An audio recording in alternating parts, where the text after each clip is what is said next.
আসসালামু আলাইকুম রহমতুল্লাহ। Hello guys, আপনারা দেখতে পাচ্ছেন পাখি থেকে ডিম বাচ্চা কে বলেছে পাবেন না? পাখি থেকে সফলতা অবশ্যই আছে, সেটা শুধু খাবারের বিনিময়ে। আপনি এই পাখিকে ভালো খাবার দিন, তারা আপনাকে ডিম বাচ্চা দিতে ইচ্ছুক। আপনি তাদেরকে ভালো খাবার দিন, তারা অবশ্যই আপনাকে ডিম বাচ্চা দেবে। দেখেন, রুটি, কলমি শাক আর ডিম দিয়েছি আমি তাদেরকে আজকে। তারা খাবারের জন্য কী লাফালাফি করতেছে, তাদের নিজ চোখে দেখতেছেন। দেখেন, প্রথম মাসের ভিডিওটা আলহামদুলিল্লাহ প্রত্যেকটা পাখির জোড়া থেকে আলহামদুলিল্লাহ আমি ছানা পেয়েছি। আপনার নিজ চোখে দেখেন ভাই, প্রত্যেকটা পাখির জোড়া থেকে আমি কতটুকু উপকৃত হই আপনারা দেখুন ভাই। 60টি ডিম পেরেছে আলহামদুলিল্লাহ, 5টি ছানা ফুটেছে। এখান থেকে আলহামদুলিল্লাহ 6টি ডিম পেরেছে। ছানাগুলো আলহামদুলিল্লাহ সব বড় হয়ে গেছে। দেখেন ভাই, নিজ চোখে দেখুন। এখানে তো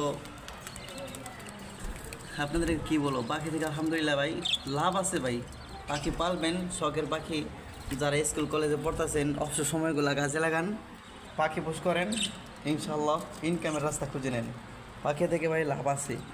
এই মাত্র আমার 60টা পাখি, 4 জোড়া ডিম বাচ্চা। বিশ্বাস করার মতো না ভাই ভিডিও। 4টে মেয়ে 3টে ছেলে ভাই।